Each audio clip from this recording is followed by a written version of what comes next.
Vanachari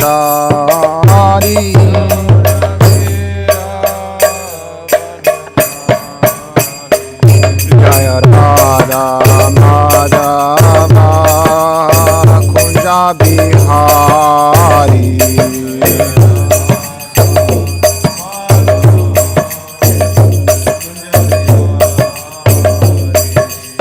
Gopi Janabala Girivanadari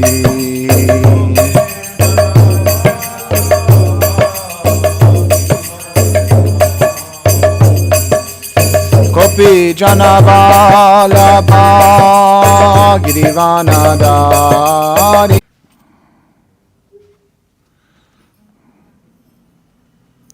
Alrighty, let's start the word for word.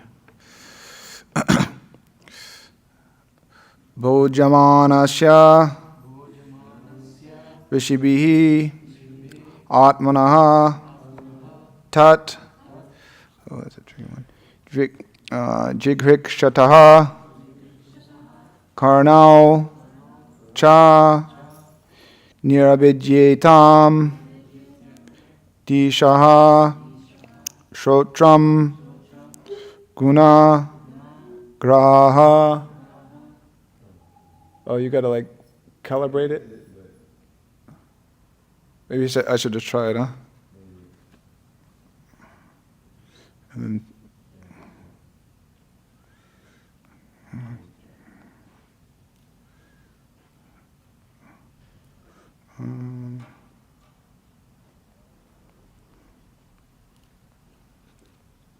okay. This is the verse. Okay, yeah. Okay. Let me change the size.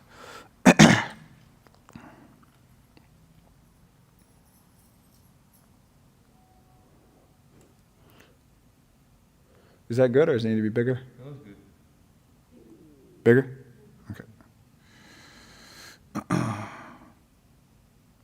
18. Bigger? Okay. All right. So,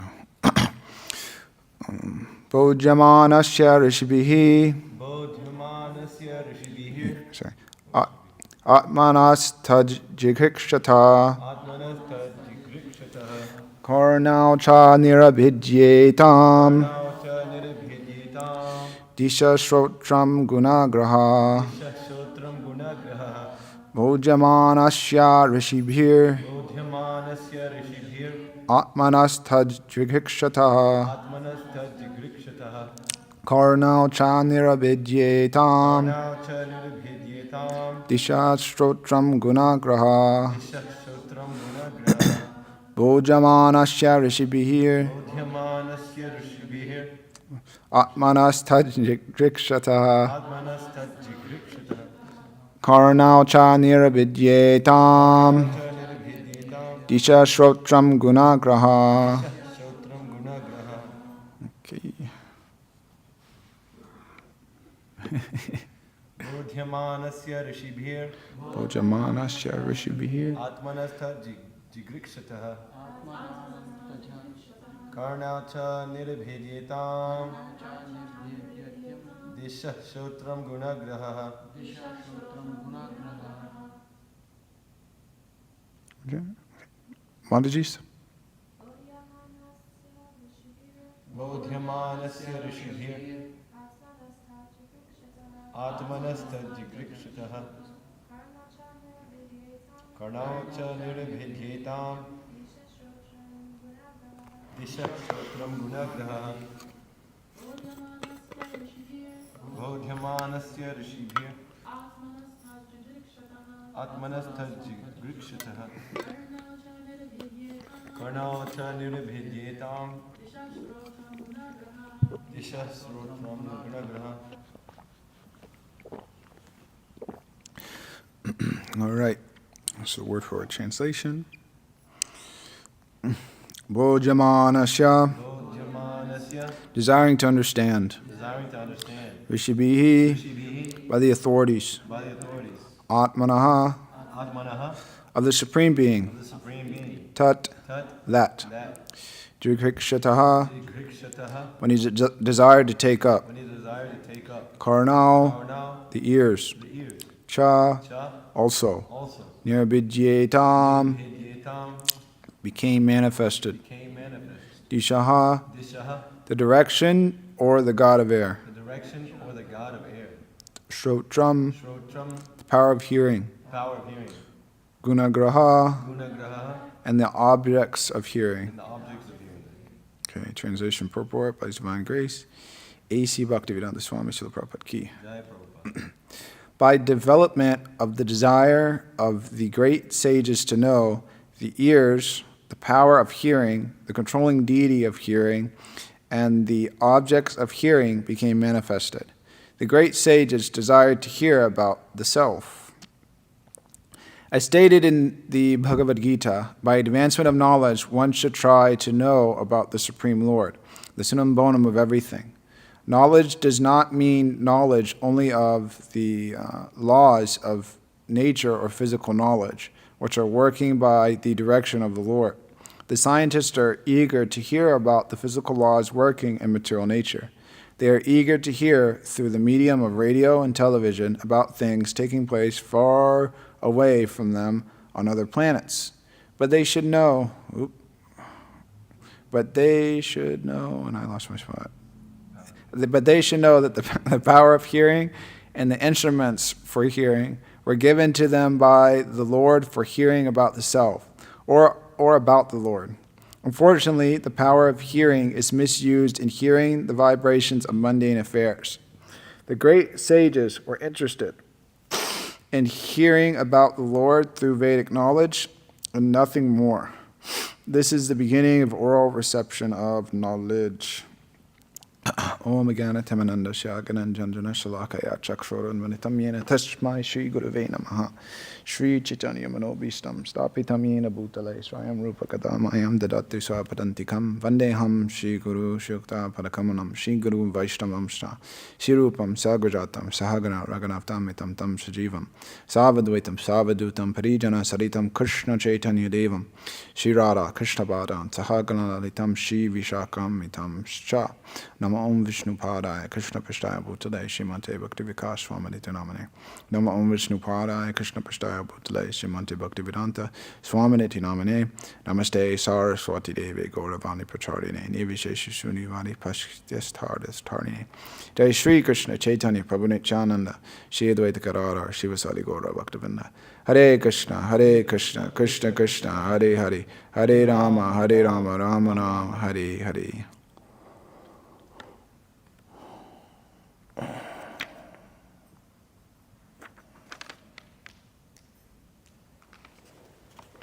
Okay. So, Bojamanasya Rishibir, Atmanas Tadvikshataha, Karnao Chanirabidyetam, Disha Shrotram Gunagraha. By development of the desire of the great sages to know, the ears, the power of hearing, the controlling deity of hearing, and the objects of hearing became manifested. The great sages desired to hear about the self. So, continuing. Description of the Virat Purusha. So this particular verse is talking about hearing. So hearing is important, and hearing is what we're doing right now. So Prabhupada in this purport, he makes the point about the scientist that that they're hearing, but the point is that they're hearing mundane things. They're just interested in hearing physical laws, And but as he opens up the first sentence, the Bhagavad Gita explains that one should hear about the Supreme Lord, that that's the main focus of everything. So this verse is bringing that into point here. So the sages desire to know, rishis. So one may ask, which is, so they desire to know, and it's we have Srila Prabhupada's purport, so it's everything is straightforward and clear. It's easy for us to understand what is to be known. But in previous times, and maybe still nowadays, different individuals, they study the Vedic literature, or they may just study different things of knowledge to try to understand, what is actually to be known or what is the goal of life or things like that. And there's so many different Vedas and Upanishads and things like that. There's so much to be known. So here, Srila Prabhupada in the translation, so by development of the desire of the great sages to know. So there's so many things that can be said about all these different things, about the ears, the power of hearing, controlling deities of hearing, objects of hearing, rishis, and then just desire in and of itself. So we can ask, so that they desired to know, so then what did they desire to know? And so the Prabhupada, so that Sukadeva Goswami explained, so they desired to know about the Atma, and then that's translated as the Supreme Being. So there's so many things to learn about and hear about, and then that's also mentioned in the beginning of the second canto, and I'll just pull that up. So Sukadeva Goswami in the beginning of the Srimad Bhagavatam, I think it's verse 2. But he makes that point. So Shrotyavdini Rajendra Niram Santi Sahasrasaha Apashyatam Atma Tattva Griheshu Grihamedinam. So he explains in the beginning that there's endless subject matters for hearing in society. And so I just read the translation. So those persons who are materially engrossed, being blind to the knowledge of the ultimate truth, leave many subject matters for hearing in human society. So in this verse, a couple of things is mentioned. So this Atma is mentioned. So Atma Tattva, the truth of the Atma. So this verse here is, they've desired to know. And so that Atma, which Prabhupada translated the Supreme Being in that instance. Atma has different translations. But anyway, so they desire to learn the truth of Atma Tattva. And so the point here is that people that aren't aware of, the soul, of God, of different things, of spiritual things, or of a higher truth of reality, they have their own basis on which they like to hear things. And so, and we see that there's so many different things of hearing in society. There's unlimited things, and there's so many different things being pumped out, especially now with, I saw something recently, anyways, I didn't read it, but this, with AI, they posted some AI book that was written. So anyways, I don't really know how that works, but so anyways, some artificial intelligence wrote some book, and so they're it's able to crank out some books just like that. And anyways, it's probably not. There's probably other people can write more interesting books. But then if you go on the bestsellers, Penguin Classics or whatever, there's so many classics, amazing literatures that people like to read from whatever. Generally, all those classics are just European and American literature that's seen as classics and as philosophy and history. Not so much in the other parts of the world because, anyways, there's this. Anyways, I'm just joking, but there's this idea that Western civilization has so much culture and so much knowledge and so much information and is the only civilization that's civilized. But then there's other parts of the world, if you look at Russia, they have their classics, let's see if I can remember any of them. But probably, I think one famous one was it's probably the English translation, but I think Notes of the Underground.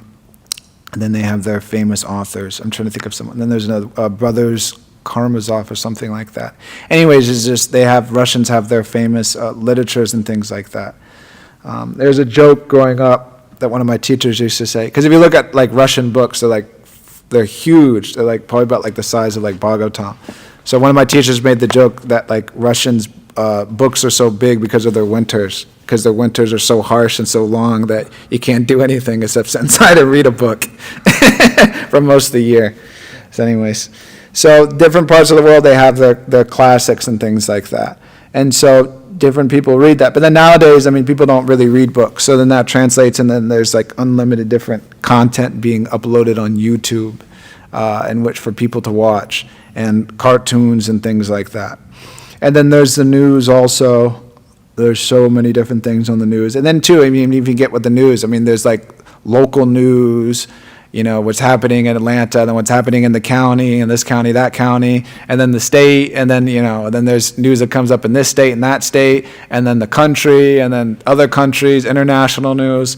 And then it's actually crazy. Because if you think about it, there's so much news for every single city, actually, whatever. There's so much going on in Atlanta, and then there's so much going on in whatever, Valdosta, and then there's so much going on, Philadelphia, there's so many things going on, and then, Wichita and Texas, or not Texas, sorry, Wichita and Kansas, and then, whatever, Oklahoma. It's like all these different cities have their own news, which they're pumping out, and then their own newspapers. Maybe not so many newspapers so much these days. But I know growing up in Orlando, there was one paper that they had. It was their Orlando Weekly, and they put that out every week. And it was just like all the stuff going on in Orlando. So it's just like there's unlimited subject matters for hearing in society. And so the point is that according to one's guna and karma, one will be attracted to the different subject matters of hearing if they're on the material platform. And then that even goes further. I mean, there's just news, and if one has, is a doctor, then one is attracted to hearing about, whatever, medical science. And if one of is scientists, then one's attracted to hearing scientific things. And then even within that scheme of things, like scientists, there's different types of scientists, and then they're interested in hearing different things also. If one is interested in, whatever, the, like not archaeological, but what is this? The science, the study of like Earth and things like that. Geology. There's a specific, books that one reads on that, and then there's so many different things. So Sukadeva Goswami makes that point right in the beginning of Bhagavatam, that there's unlimited things to hear about in society, and so one who is not understanding this Atma Tattva, then he takes pleasure in those things, or he's very attracted to those things, or he takes those things as the topmost importance. And so further in the Srimad Bhagavatam, Rishabdev makes the point, also speak on the Atma Tattva, and we'll look at this verse also. So, Parabhavas tadvad abhodajato yavan najigyashata Atma Tattvam yavat kriyas tavad idam mano vai karmatmakam yena sharira bandhaha. So Prabhupada would quote this verse a lot also.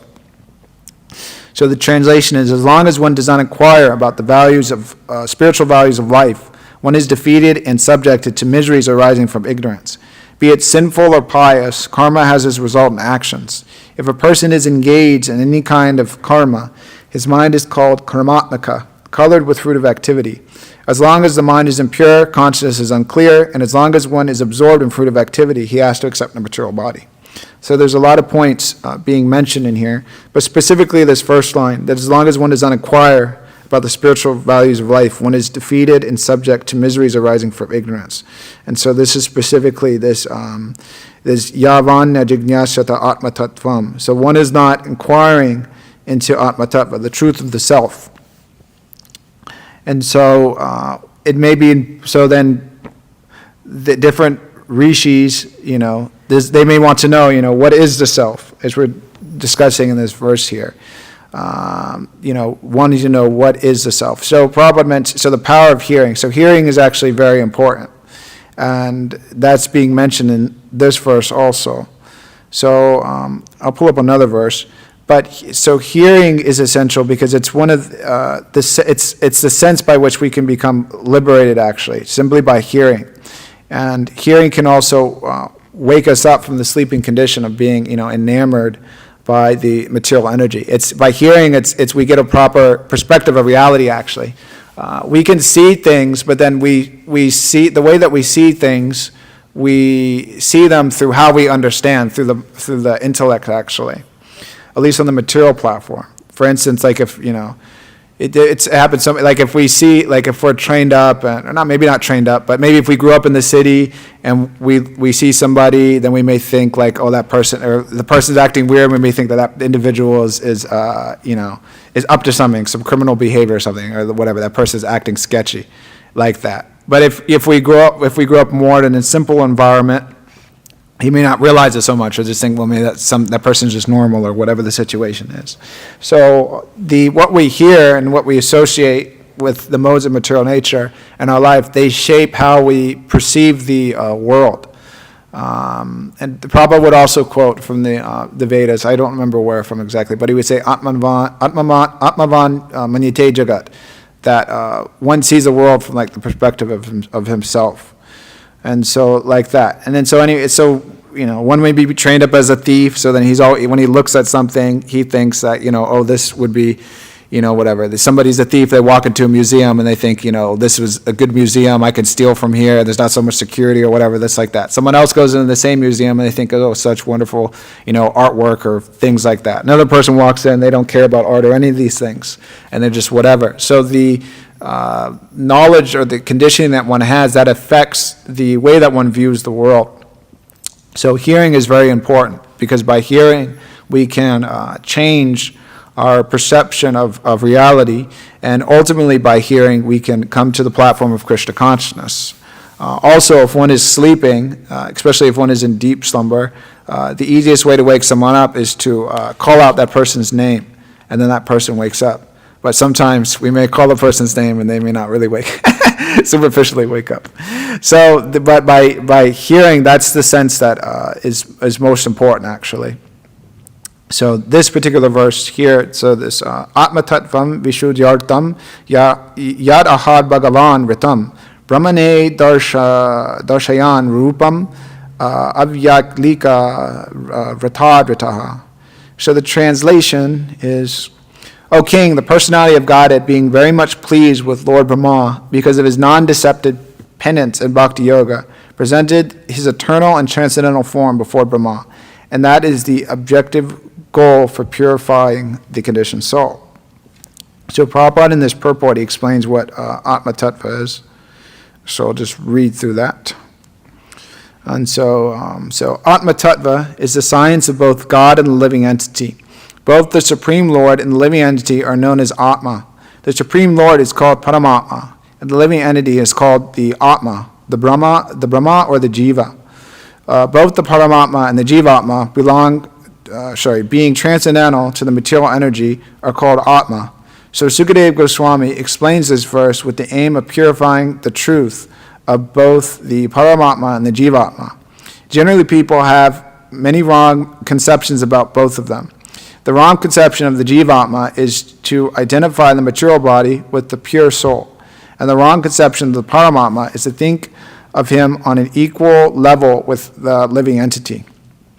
But both misconceptions can be removed by one stroke of Bhakti Yoga, just as the sunlight, both the sun and the world and everything within the sunlight are properly seen. In the darkness, one cannot see the sun, nor himself, nor the world. But in the sunlight, one can see the sun, himself, and the world around him. Srila Sukadeva Goswami therefore says that for purification of both wrong conceptions, the Lord presented his eternal form before Brahmaji, being fully satisfied by Brahma's non-deceptive vow, discharging Bhakti Yoga. Except for Bhakti Yoga, any method of self-realization of Atma Tattva, or the science of Atma, will prove deceptive in the long run. So a couple things there. Let me see if I can find it again. But Prabhupada makes a point in the purport that, so he said generally people have a wrong misconception about both of them. So the Jivatma, he makes a point that identifying the Jivatma, the material body with the pure soul. So this is a misconception. So he makes a point that if one may be interested in hearing about the Atma, but then may get misconceptions about that or may hear from the wrong sources. So that's also very important, to hear from the right sources. There's a verse in Srimad Bhagavatam that makes that point. I may or may not bring that up. But there's nivritta ser upagiyamanas. So we have to hear from the proper sources. So, and that's very relevant nowadays, that there's very many religions that they equate the material body with the pure spirit soul. That, when you die, that, you go to heaven or you go wherever, and then you go in the body that you have in this world, and you enjoy in this, the same body that you have now. But that is not the case, actually. The body is a covering of the soul, actually. The soul and the body are different. And so this word Atma sometimes is understood in that sense, that Atma means the soul, Atma means the body, mind, and then sometimes it's translated as Paramatma. So Prabhupada would explain like that. So one could understand in that sense. And then we see that too, that, the people, if they don't identify with their body, that, I'm not this body, but then they think, actually I am this mind, I am this intelligence.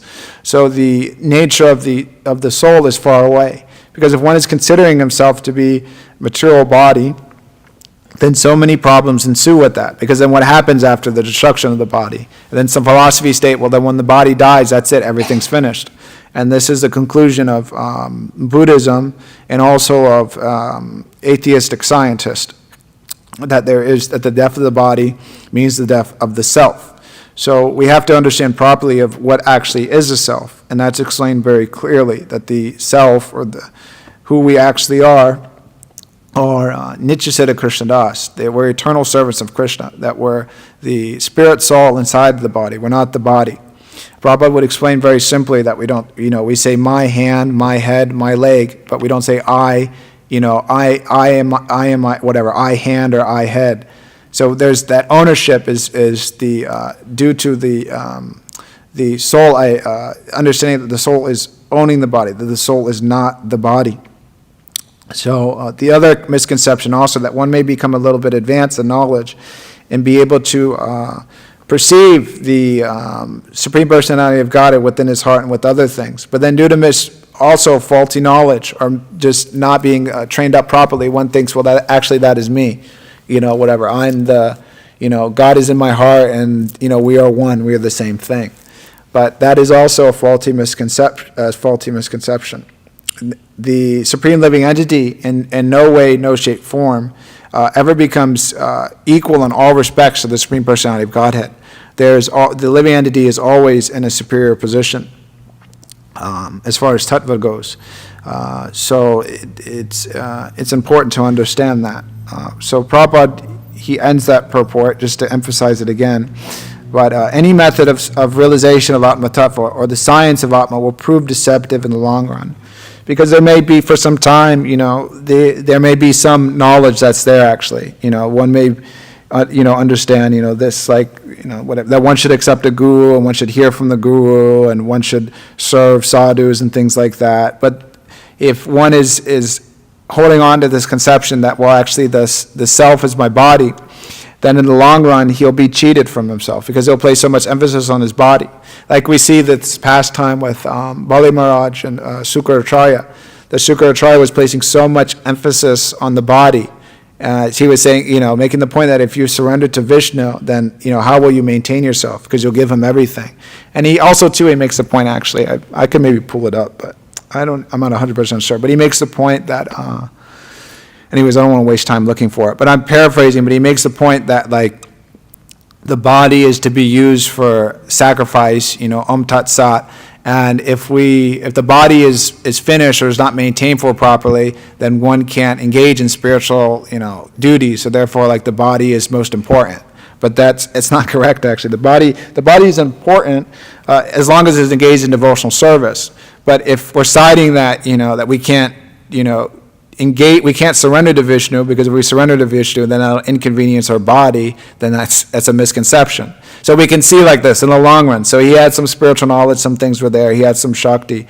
But in the long run, actually, when it came time to, hit the pavement, the knowledge proved faulty, actually, and all this information and all this intelligence and power and Shakti proved to be useless, and it behooved himself, and also it didn't behoove Bali Maharaj, because he was a sincere devotee, but he was tested in that sense, actually. So in the long run, if we don't hear from the proper sources and cultivate the proper knowledge, then we will be cheated, and we will cheat ourselves. So continuing, I'll pull up here. So understanding what Atma Tattva is, so Prabhupada made the point in that previous paragraph that Atma Tattva is the science of the soul, of understanding Bhagavan and understanding the Jiva. And so Sukadeva Goswami explains, so he makes these strings of verses explaining, those who are devoid of Atma Tattva, what they're interested in. So text 4, just to go back a little bit. So persons devoid of Atma Tattva do not inquire into the problems of life, being too attached to fallible soldiers like body, children, and wife. Although sufficiently experienced, they still do not see their inevitable destruction.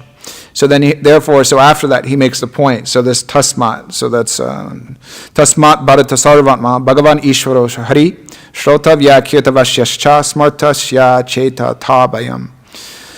So so therefore, so one who is actually, anyways, I'm elaborating. So one who has actual knowledge of Atma Tattva, so then he desires to be freed from material miseries.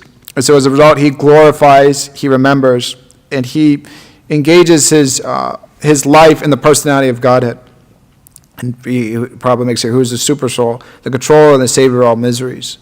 So this is the position of one who has proper Atma Tattva. So he's hearing from the right sources, and then as a result of hearing from the right sources, there's some action, So it's not that he's heard, and then it's like, that's in one ear, out the other. So there's some change of heart, some realization. We see that with Ajamil, that when Ajamil, he chanted the name of Narayan, and he got the mercy of the Supreme Personality of Godhead and the mercy of his devotees, the Vishnu Dutas, that he changed. It wasn't that, that he had that, revelation or whatever, that near-death experience. And then he came out of that, and then he would just whatever, all right, so give me that beer, he realized his situation and immediately left and engaged in penances. He wasn't just whatever. Anyways, the Jamio had a very nasty past. And we see that also with Jagai and Madai, that they similarly changed. So when we hear properly from the right sources, there's a significant change in our life. It's not that before Krishna consciousness and after Krishna consciousness, it's the same thing. Before Krishna consciousness, I was partying, this, that, and the other thing, eating meat and stuff like that. Anyways, I'm just speaking theoretically, but I was doing those things anyways. So, but it's but then afterwards, it's the same thing. It's still, it's and then there's a criticism of one devotee who is pretending. Is he? There's a criticism of the devotee. He doesn't talk like a devotee. He doesn't dress like a devotee. He doesn't look like a devotee. He doesn't associate with devotees. He does everything a non-devotee does. But there's some criticism of him, and they were saying that, this individual is going and he's motivationally speaking with so many different people, and he has millions of followers, this, that, and the other thing. And he kind of speaks some Bhagavad Gita a little bit, but not the spiritual things. But they criticize him in the sense that, he's speaking all these things and he's pretending to be a very spiritual person or motivational person, but then none of his things is actually spiritual. If you actually look at it, it's just mundane. And then he tries to disassociate himself from, in his public image from, Bhagavad Gita and things like that, and, Krishna consciousness and ISKCON and all these things. So what's the point?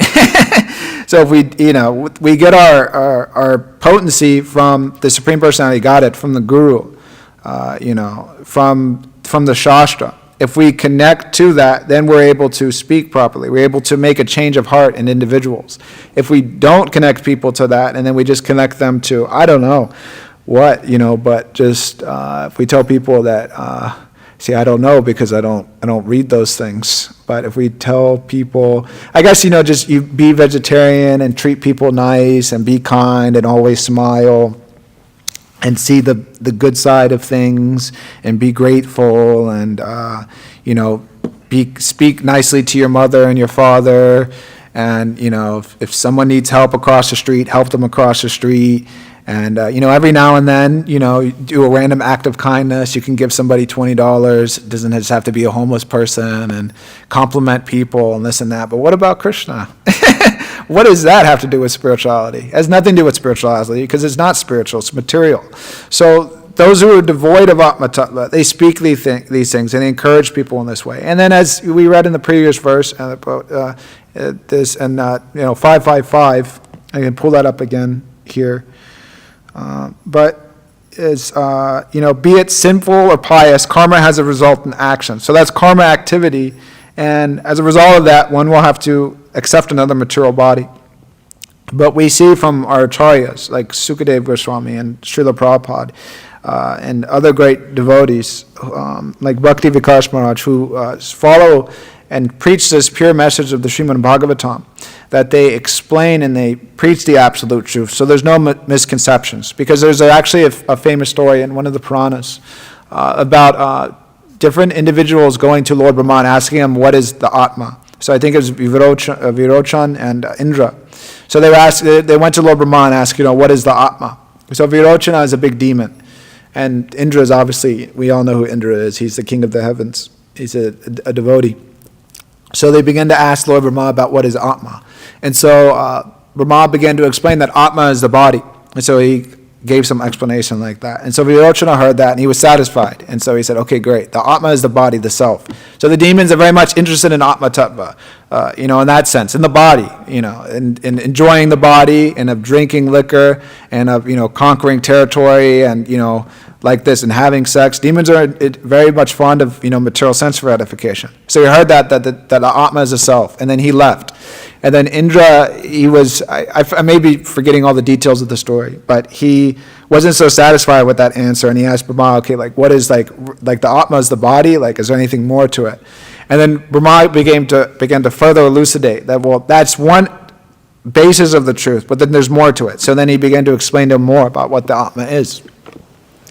So there's different degrees of knowledge. So we approach the guru, and he gives the so we have to render service unto him. We have to hear submissively, and we have to inquire. So we should always be striving to understand deeply the process of Krishna consciousness, and in engaging devotional service and of utilizing, whatever abilities that we have. We should always be trying to dive deeper into Krishna consciousness, because as it isn't that the Krishna consciousness that we're in it for some amount of time, 5 years, 3 years, a couple months, 20 years, and then we kind of hit a point where it's like, all right, we've hit the bottom, we reached the ceiling of Krishna consciousness. That doesn't exist in Krishna consciousness.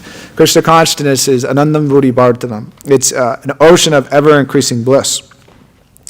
And so we should always be striving deeper in that sense. And we should also be aware, and we should read all the books, and we should study, because we should be on safeguard of developing misconceptions in Krishna consciousness, or of using parts of the philosophy to justify whatever materialistic tendencies that we may have. That's why we have a spiritual master who sees those things, and we associate with devotees, and they can explain that, okay, you're having this problem with this anartha, so you should be aware of that, and then you should come up on that, or whatever, You're too much passionate, so you need to chill out a little bit. Or you're too much in the mode of goodness, because you're dissatisfied, with your own happiness. You need to get outside of that. You need to go out on book distribution. You need to go out regularly, or do this, do that. So the devotees help us to understand what our anarthas are. And so we have to be on safeguard against that, of just taking some aspect of the knowledge and then just being satisfied with that baseline. Because we see also, if we read the Shikshastakam, this last verse, Lord Chaitanya is explaining that whether Krishna leaves me brokenhearted or whatever, he's still my worshipable Lord. So Lord Chaitanya is, obviously this is a very high level prayer, but we can understand from that even if things go horribly wrong for us, we still maintain our Krishna consciousness. So, but if we think that Krishna consciousness means to, chant Hare Krishna and be happy, and to just, to live a happy, comfortable life, then we may be disturbed when certain things happen to us. So we have to understand properly that Krishna, by practicing Krishna consciousness, we will become happy, but there may be some periods when we're not so happy. But the point of the matter is, and also we may have the misconception, we may think that Krishna consciousness is very easy, that if something is difficult in Krishna consciousness or whatever, it's so difficult preaching or so difficult doing this, that, the other thing, or I'm going crazy doing the same thing for so many years or whatever. But if we think that, everything should just be easy and should be fun, then we may take it cheaply. That's also a misconception. And then there's so many different ways that anarthas may manifest.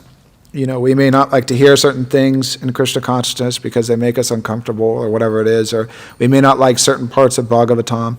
And that may be understandable because we may have material attachments, and it may hurt to have our material attachments removed from our heart. But we should understand, and we should have faith that, and we should pray for these material attachments to go away. Because by having material attachments and being attached to the material world, it won't result in a happy ending. which is generally how most people want stories to end. It will result in a sad ending. Because to be living in the material world and to attempt to enjoy the material world is always a sad ending. It always meets with defeat. And so we should pray for that to be removed. And so we have to hear from the proper source. And if we hear from the proper source, hearing from the proper source means obviously we're listening and we're taking that message to heart. But that also means that that person who is speaking that knowledge of Atma Tattva, most of the time, it's safe to say all the time, but most of the time it's that person is actually living that. Living what he's actually they are speaking. And so that person so we also similarly we receive inspiration from that when we see the devotees how they're speaking nicely and then they're acting, and we receive inspiration from that, and then that also helps us, and then we see, well, it actually isn't impossible to give up material things, and that person who has given up these things, they are very happy. So we shouldn't just be satisfied with some base level of Krishna consciousness. We should always be striving to go further into Krishna consciousness. So this hearing, so Sukadeva Goswami is making that point. So now this change. So hear about Krishna. So worship Krishna. Remember Krishna. He goes on further to explain that the highest perfection of human life, achieved either by complete knowledge of matter and spirit, by the practice of mystic powers, or by perfect discharge of occupational duty, is to remember the personality of Godhead at the end of life. So he's giving, this, what is this? This Narayana Smritihi. So Ante Narayana Smritihi. So this, if we keep this focus of the Supreme Personality of Godhead, of remembering Him, of hearing about Him, of serving His devotees, then it'll put our life in a proper perspective.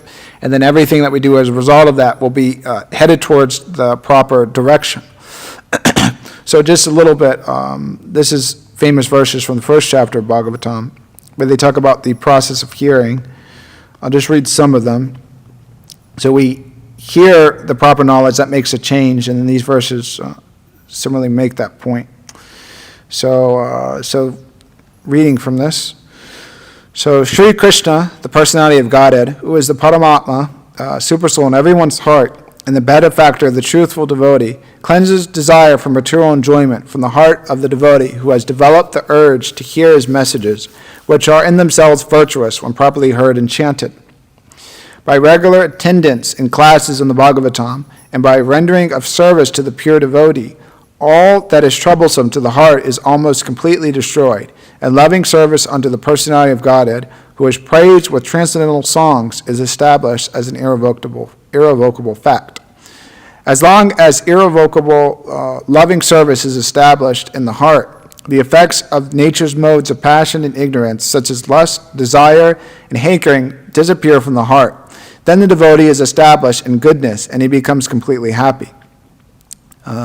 Thus established in the mode of unalloyed goodness, the man whose mind has been enlivened by contact with devotional service to the Lord gains positive scientific knowledge of the personality of Godhead in the stage of liberation from all material association.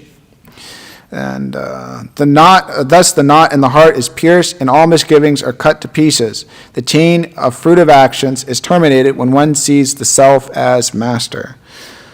So this chain of verses is showing the process of hearing, of serving the devotees, the results of hearing, and the ultimate fruit of hearing, which is the establishment of pure devotional service, which is the point of Krishna consciousness and the focus of Srimad Bhagavatam, and the why we do what we do is to develop pure devotional service to the Supreme Personality of Godhead, and then to become free from all other inconveniences of wanting to enjoy the material world and be Krishna conscious at the same time. Helping to kick out those ideas, because we'll see naturally if we're engaging in Krishna consciousness with any sincerity, that Krishna will kick out those desires from within the heart.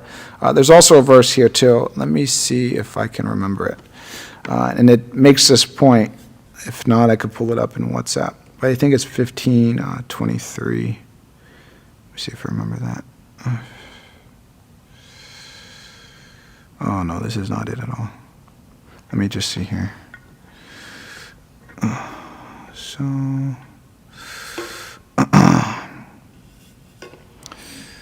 Okay, so, okay, so this verse here, so 15, I'll pull it up, so 15, 19, 27. One's in the wrong chapter. So this verse here, I forget exactly who's making this point, but anyways, I think it's the demigods. So they say that the supreme personality of Godhead fulfills the material desires of a devotee who approaches him with such motives, but he does not bestow benedictions upon the devotee that will cause him to demand more benedictions again. However, the Lord willingly gives the devotee shelter at his own lotus feet, even though such a person does not aspire for it, and that shelter satisfies all his desires. That is the Supreme Personality's special mercy. So that's an important point, so some special mercy. Anyways, I'm focused.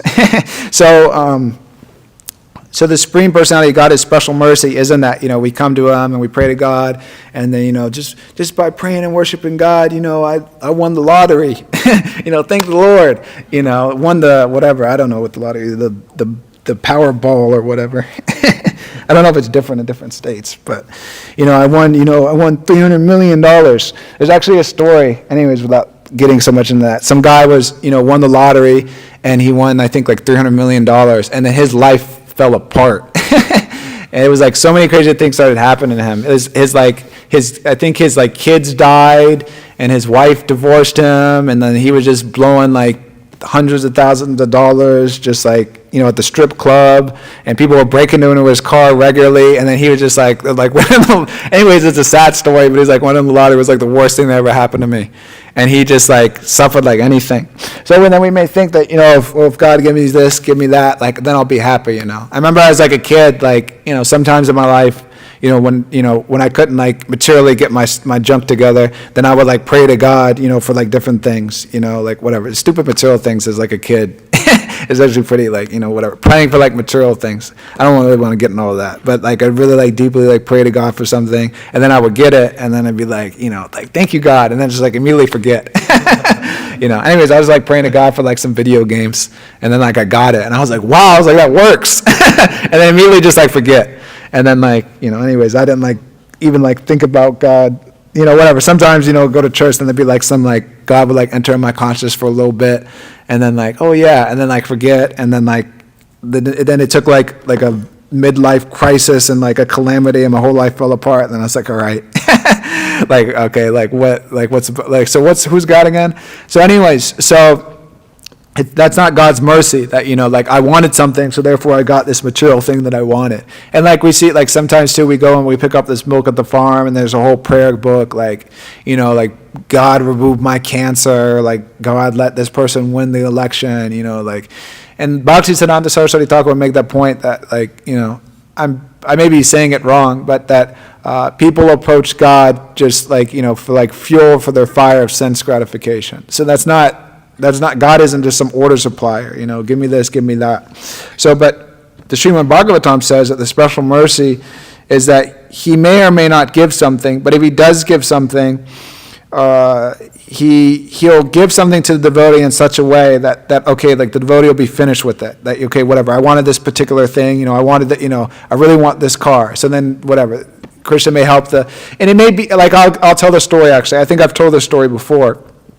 But one devotee was telling me that, he was trying to get some property and this, to do some, whatever, to do some Govindas. And so he had different properties, but there was one property that he really wanted. And he was thinking, if I could get this property, it'd be amazing, and I could have the Govindas there, and it's a nice building and stuff. So he was really working hard to get this building, anything.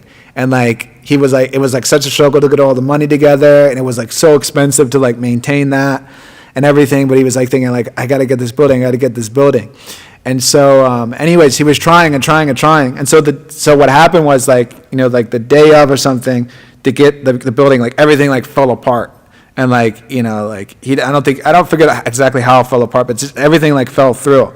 And he was so disturbed about that, he was telling me. And then he was he said he did something he never did in his life. I also did something like this in my life. So I know how that story goes.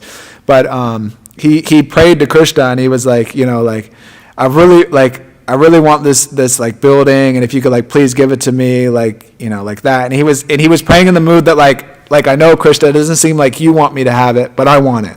And like, can you just please give it to me? And so after that, like, you know, somehow other like things came together and like he got the money and he got the building. And so, but he said that like from him getting that building and like years to come after that, it was just like a big headache. It was just like one disaster after another. And it was just like so much work and it was so crazy. And he was telling me that like, I think like he had to make at least like base like $8,000 a month just to like pay the rent of that building. And then he was joking. He's like, you know how many burgers that was? He's like, that's a lot. He was like, that was something like some 2,000, 3,000, like, you know, whatever sandwiches he had to sell like every month just to maintain that building. And he was just saying from that, and then the standard went down. He was like, it got crazy. And he was like, it was such a big headache. And he's like, I never like forgot that. So we can go to Krishna, like if we have material desires and we, you know, because we may like sense that, and devotees may tell us that this isn't good for us, but we think, well, this is good for me. Like I want this. And we should understand, anyways. So then we may approach Krishna, like, you know, I know you don't want it. I know my guru doesn't want it. I know the devotees don't want it. I know it's not good for me, but I want it anyways. Can you give it to me? And Krishna may give it. And then, you know, anyways, then we could see how that works out. And we may need that actually, unfortunately. Sometimes we may need to do the wrong thing in Krishna consciousness just to convince us that we should have done the right thing. And that may help us later on also. And we see that in the Bhagavatam, that there are instances of devotees seemingly doing the wrong thing, and then they become more fixed up in the future, or they have some difficulty or something like that. There's a difference between having like some difficulty and like struggling, and then just blatantly just doing the wrong thing.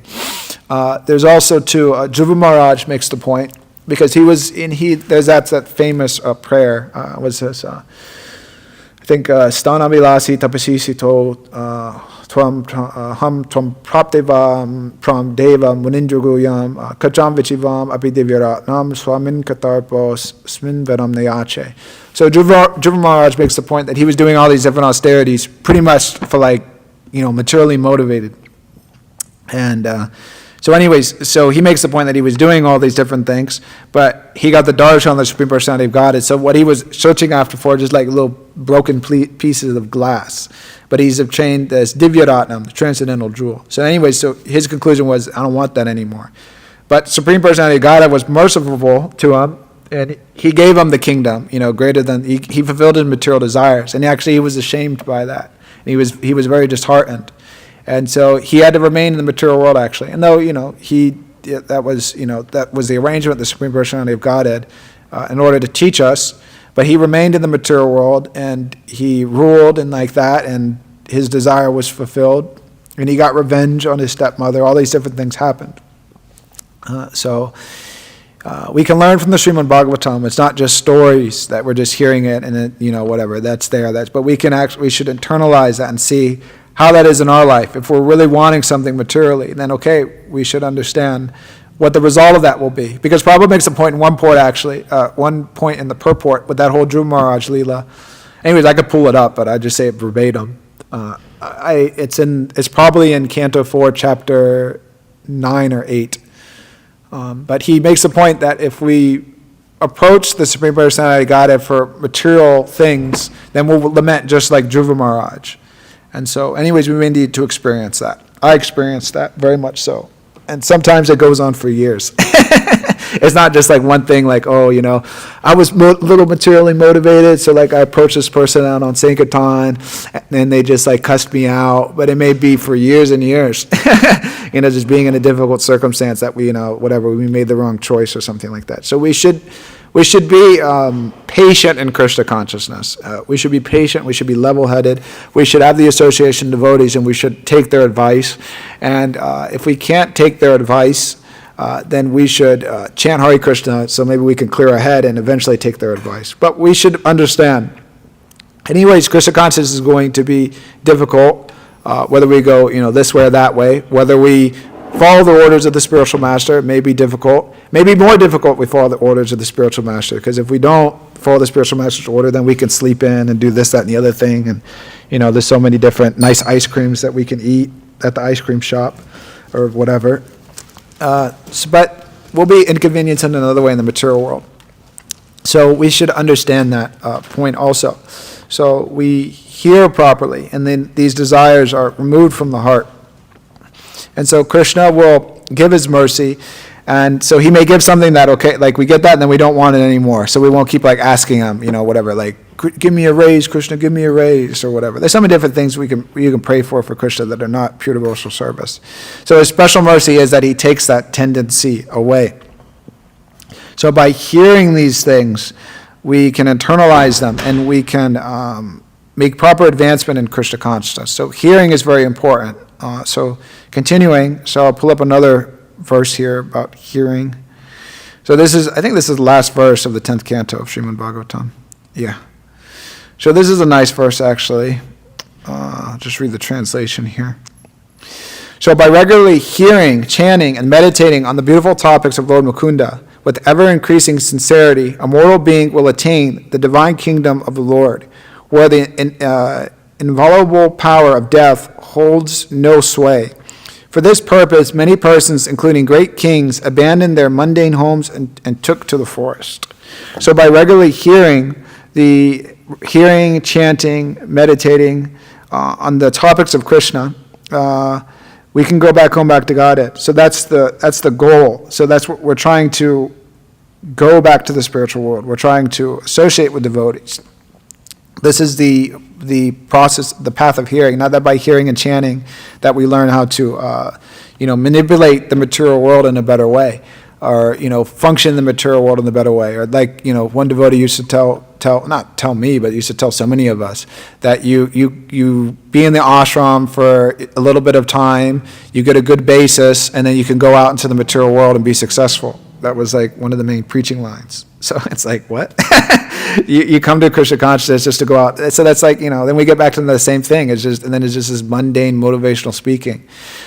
So we don't come to Krishna consciousness to get a good foundation and then to go back out into the material world and to be a materially successful person with spiritual values, but we come to Krishna consciousness to make Krishna consciousness the goal of our life, to be completely absorbed in that, and then we may have to do things and be involved in the material world, and we do that as much as we need to the same time for Krishna consciousness, not the other way around, that we're highly involved in the material world, and we do all those things, we do all those things, and we just, so we have just a little bit of time for Krishna consciousness. That's not what Srila Prabhupada taught, and that's not what Srimad Bhagavatam taught.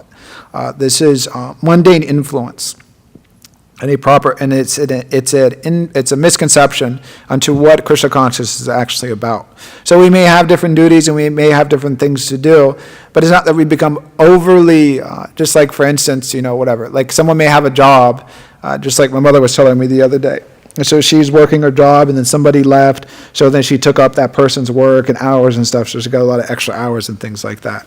So, but it's not in Krishna consciousness that, if someone has a job and then someone's out on their job and we think, oh, like this is perfect, like, now I can like work even more and get more money and things like that. Money may be needed, but it's not that, one is fired up to reduce one's hearing and chanting.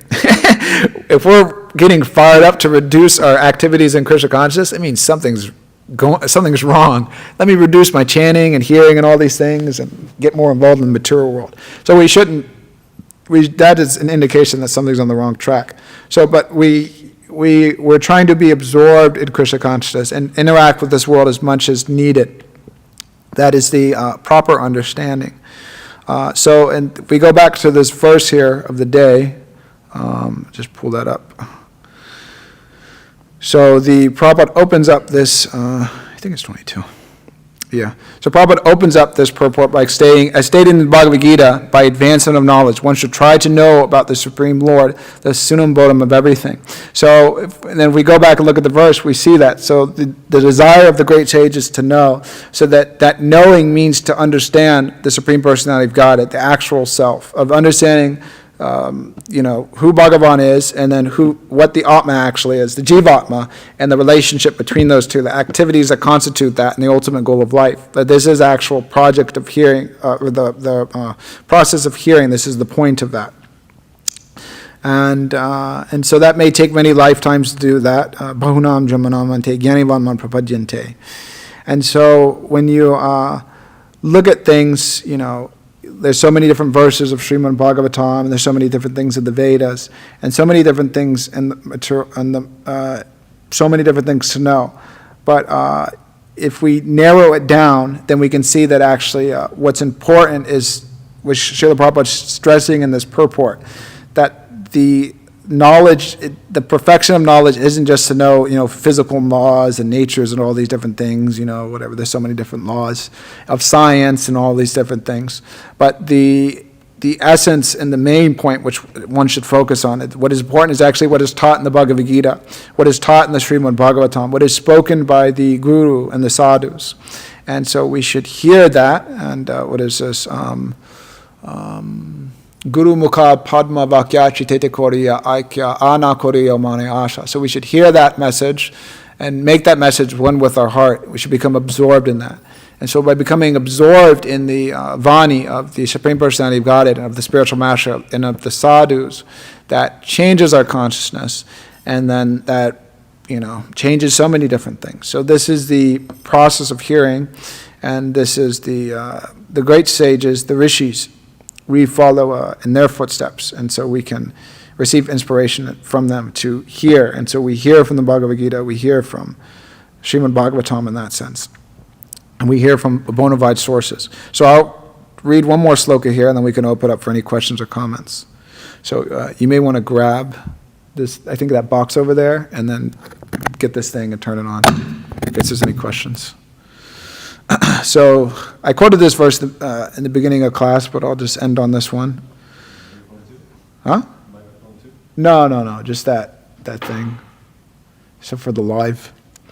So, Nivrittatasya upagiyamanad bhavsadach trotra manobiramat ka uttamasloka gunavanadat puman virajeta vina pasunganat. So the translation is, glorification of the Supreme Personality of Godhead is performed in the parampara system. That is, it is conveyed from spiritual master to disciple. Such glorification is relished by those no longer interested in the false, temporary glorification of this cosmic manifestation. Descriptions of the Lord are the right medicine for the conditioned soul undergoing repeated birth and death. Therefore, who will cease hearing such glorifications of the Lord except a butcher or one who is killing his own self? So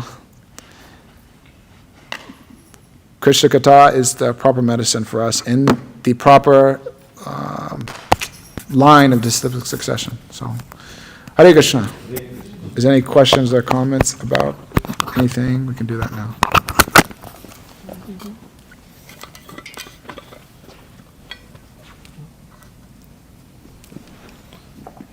There's one.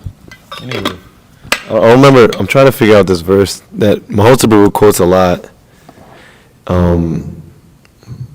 It's something about, it was regarding the ears and sort of drinking nectar through the ears, but I can't find it. And if Mahotsa Prabhu knows what I'm talking about, maybe he can call in. I'm sure he has something to say. But I don't remember the verse, but anywho. Yeah, I thought of that one also, actually. I forgot to look it up. Yeah, I can't quite find it, but. I could ask him. Yeah. Thank you. Thank you.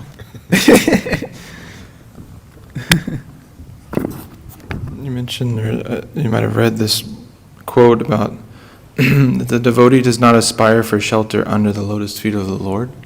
Yeah. I was curious about that. Like, is that kind of like in Shikshastakam, this I'm only desiring unmotivated devotional service? Like, you don't desire anything like from Krishna, like, because it seems like sometimes we like. It is emphasized that we're praying for shelter and that kind of thing. So it could be just a different Bob. But generally, like, it is emphasized for sure that take shelter of the lotus feet. This person got it. And was it Lord Chaitanya also prays like that? What is it? I think Ainanda Tununa Kitkanam Petitamam Vishave Babam Puro Kripaya Tavapara Stitaduli Sharitam Vitintaya. I think that's the verse. But he's mentioning that he's fallen in this ocean of birth and death, so please place me as like an atom at your lotus feet. Calling. So that's definitely emphasized by our acharyas that to take shelter of the lotus feet, and then that may be a different route. One may. Anyways, Hare Hare Krishna. Let me get it. Oh, actually, you got the mic. Hare Krishna. Yes, Talk. Yes, Prabhu. Yeah. So that word that you're mentioning, I mean, which one? I was thinking of two. Which one? What exactly were you thinking about? Being nectar through the years? There's one that we were at that house program in El Paso, and it was regarding the ears. I don't know if you remember. You quoted that one specifically. Remember we were at the house program at in El Paso, that home program. Look at 1 to 30 purport. 1, 2. No, 1 to not 30, but 32 purport. And in that, 1, 2, 32. 1 to 32 I purport. think that's it. And that's my favorite purport of Shiva Prabhupada. And it's that the part is a lot can be realized through oral perception.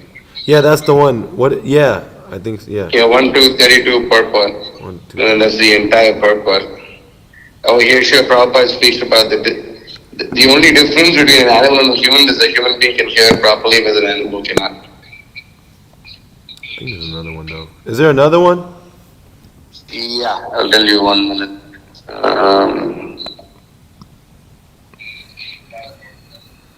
I'll tell you. Okay. Spiritual sound. Okay, yeah. So there's actually 5 verses. I'm gonna send this to whoever, to Kalki Prabhu, to his phone, and then you can see how the sense of sound, it enables you to taste, touch, smell. Yeah, that's the one though. This is the one. Yeah. Yeah. You can with all the 5 senses, you can experience Krishna just through the sense of sound. Yeah. Yeah, I just sent it. I posted it. 395. Did he receive it? This is oh my Lord. Yeah, I got it. Oh my Lord, person to smell the aroma of your Lord's feet. Is that what you're talking about, Obi? Or This is the one. 395. Yeah, regarding the senses. Okay, I'll just pull that up so it's bigger. Yeah, for smelling, you can smell the lotus feet of Krishna. And like that, I sent those verses. They're really amazing. Actually. Yeah, I got that. So you can read it out loud, maybe. Oh my Lord, persons who smell the aroma of your lotus feet. Oh, this is that one? Oh, yeah. Carried by the air of Vedic sound through the holes of the ears, accept your devotional service. For them, you are never separated from the lotus of their hearts. Yeah, and specifically, this is the one that I was talking about. Okay. This is Srimad Bhagavatam, Canto 2, Chapter 2, Text 37. Those who drink through oral reception, fully filled with the nectarian message of Lord Krishna, the beloved of the devotees, purified the polluted aim of life, known as material enjoyment, and thus go back to Godhead, to the lotus feet of Him, the personality of Godhead. So that one, it's a really nice purport to it too. Yeah, it's a long purport, but yeah, that was the one I was talking about. This is really nice. Okay, great. Thank you. Yeah.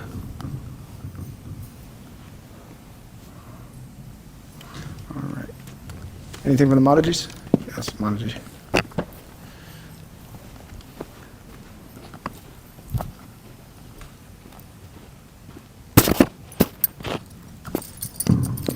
So you were talking about we should strive to rise above our anarthas and stuff like that. And there's a Mataji I met, and she's preaching at a temple, and she asked me for some advice because she was saying how she's not so formal in her, I guess in her behavior. She said that she cusses and she's really silly, and she was just saying she was kind of asking how do I preach to newcomers if that's just the way I am, Yeah, so how would you respond to somebody like that, Yeah, so we should understand that we may have our, tendencies and ways that we act, but, being a part of Krishna consciousness means that we represent something greater. So we have to set a good image for others who may be coming to Krishna consciousness so that they don't misconstrue what Krishna consciousness actually is. One may have these tendencies to whatever cuss, and one can be silly, and there is whatever. I mean, one shouldn't be cussing all the time in Krishna consciousness, but there's room for anger and things like that. It just has to be properly channeled. But specifically when one is like representing like the temple and things like that, one should do so like in a, like a simple, clear way, so that people don't misunderstand. Especially also too, if one is senior, then other people will look up. And then one could also think, just like, if one is senior and people look up to them, then one will follow that individual. And if that person does something wrong, then others will follow that. So then one can also think that I understand that like these habits and activities I have are not good habits or good behavior. Do I want other people who are also following me to similarly act in such a way? So like that, there's a couple of things. So, anything else? Yes. So you were speaking on how properly praying to God, and I remember like back in the church they would have this saying and this song that God is he may not be there when you want him, but he'll be there always on time, and like God is a good God basically. So with that being said, like the example that you gave of the guy who won the lottery, like he may have wanted to be rich, but after he won the lottery, he was just met with so much suffering, pretty much. So I just wanted to make a comment that, that we may want these things and we may want to obtain some type of characteristics, but it may not be exactly how Krishna may present it to us. Like, say, for instance, if you want to learn how to be a friendly, nice, patient person, he may make a situation where there's probably an example like somebody maybe be ticking you off and you're just completely mad at this person, but he'll teach you how to be patient with this person and learn forgiveness, but it's like a purification process throughout that whole entire ordeal. So I just wanted to make that comment. And then I had a question in regards to properly praying.